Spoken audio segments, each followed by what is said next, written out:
फिर से आपको प्रियदर्शनी आईएएस एकेडमी के प्लेटफॉर्म पर आपका स्वागत है। मैं आपको फिर से 5 मिनट की श्रृंखला के अंतर्गत यह दूसरी वीडियो होगी जो आपको ऊष्मागतिकी के द्वितीय नियम यानी कि सेकंड लॉ ऑफ थर्मोडायनामिक्स को समझने का प्रयास करेंगे। यानी कि ऊष्मागतिकी का द्वितीय नियम यह प्रभावित होने वाली दिशा को व्यक्त करता है। It is the given a direction to flow of energy. Energy आप कह रहे हैं तो हीट भी कह सकते हैं। Heat is also the type of energy. तो ये जो हम पहले लॉ में देखे थे उसी तरह से ऊष्मागतिकी के द्वितीय नियम को समझेंगे। आप इसको हेडिंग लिख लीजिएगा, ऊष्मागतिकी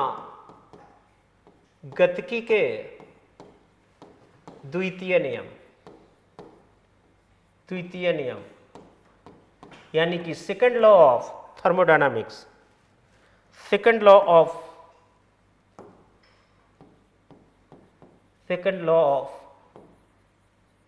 थर्मोडायनामिक्स।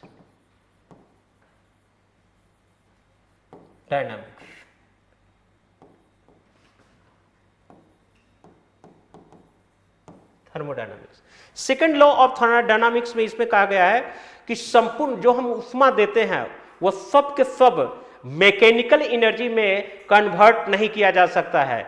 यानी कि ऊष्मा को संपूर्ण रूप से यांत्रिक ऊर्जा के रूप में बदला नहीं जा सकता है। और हमेशा जो है आप देखते होंगे ऊष्मागतिकी का शून्यांक का नियम में आपको आगे बताएंगे, उसमें देखिएगा हमेशा जो हीट जो है हॉट से कोल्ड की ओर ही हीट का ट्रांसफर होता है। हीट का ट्रांसफर हमेशा हाई टेम्परेचर से लो टेम्परेचर की ओर होता है।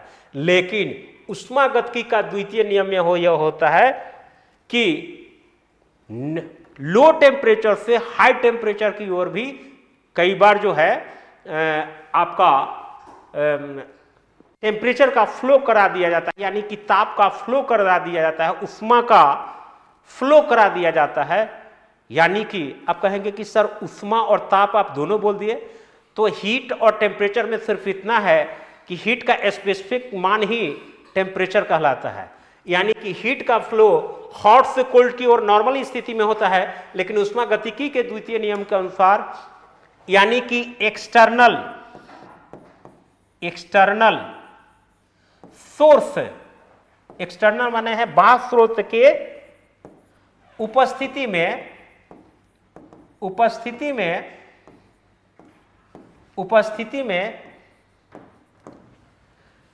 हम कोल्ड से यानी कि कम गर्म से ज्यादा गर्म यानी कि मोर हॉटर की तरफ में उल्टी धारा हम बहा सकते हैं। जो नॉर्मली ज्यादा गर्म से ठंडी हवा की ओर होगा, लेकिन हम ठंडी से ज्यादा की ओर हम एक्सटर्नल सोर्स की उपस्थिति में हम फ्लो करा देते हैं।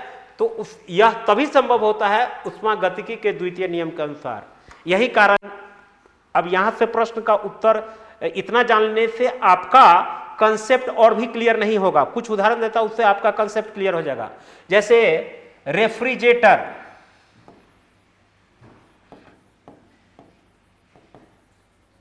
जिसको हिंदी में कहते हैं प्रशीतक, एसी, ये सब जो है काम किस पर करता है? इसी सिद्धांत के ऊपर काम करता है, ऊष्मागतिकी के द्वितीय नियम के अनुसार काम करता है। यही कारण देता हूं कि रूम के टेम्परेचर को वायुमंडल के टेम्परेचर से पूरा कम कर दिया जाता है और यहीं से हीट का इमिशन जो है बाहर की ओर वायुमंडल में कर देता है। हालांकि उल्टा होना चाहिए था, वायुमंडल से हमें हमारे अंदर आना चाहिए क्योंकि यहाँ कोल्ड की स्थिति है, लेकिन नहीं, यहाँ कोल्ड से ही माने उसके वायुमंडल की बनिस्बत यहाँ तो कोल्ड है और तभी यहां से हीट को ट्रांसफर किया जाता है वायुमंडल में। यह तभी सब कुछ संभव होता है ऊष्मागतिकी के द्वितीय नियम के अनुसार। यानी कि ऊष्मागतिकी का द्वितीय नियम पर दो मशीन को याद रखिएगा जो एक्सटर्नल सोर्स के आधार पर वह निर्भर करता है, वह है रेफ्रिजरेटर या एसी। That's it. यानी कि 5 मिनट की इस श्रृंखला के अंतर्गत यह दूसरी वीडियो भी खत्म हो गया है। साथ ही आपको अब यहीं पर हम बताते चले जाते हैं उष्मागतिकी का तृतीय नियम, उष्मागतिकी का तृतीय नियम, third law of thermodynamics.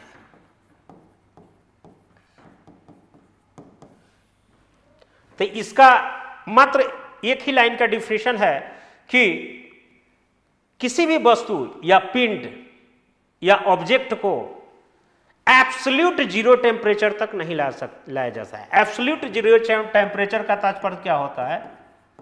Absolute zero temperature, temperature का मतलब होता है -273.15 केल्विन। इसको केल्विन में मापा आता है, सेंटीग्रेड में नहीं। इसको एब्सोल्यूट जीरो टेम्परेचर कहते हैं और यह एब्सोल्यूट जीरो टेम्परेचर पर नहीं लाया जा सकता है किसी भी वस्तु को। लेकिन अब यह नियम खतरे में आ गया है। अब बोलेंगे ये यूपीएससी टाइप के क्वेश्चन ज्यादा बनेंगे। यह एब्सोल्यूट जीरो टेम्परेचर पर नहीं लाया जा सकता है, लेकिन ऐसा कोई इंजन या मशीन 0 डिग्री सेंटीग्रेड टेम्परेचर पर या एब्सोल्यूट जीरो टेम्परेचर पर, जिसका 273.15 केल्विन टेम्परेचर होता है, उस पर किसी भी मशीन का मैकेनिज्म वर्क ही नहीं कर पाएगा। ऐसा पॉसिबल ही नहीं है, लेकिन ऐसा पॉसिबल हो गया है आज के डेट में। इसलिए यह जो नियम है अब खतरे में है। क्यों? क्योंकि आप सुने होंगे क्रायोजेनिक इंजन। क्रायोजेनिक इंजन जो है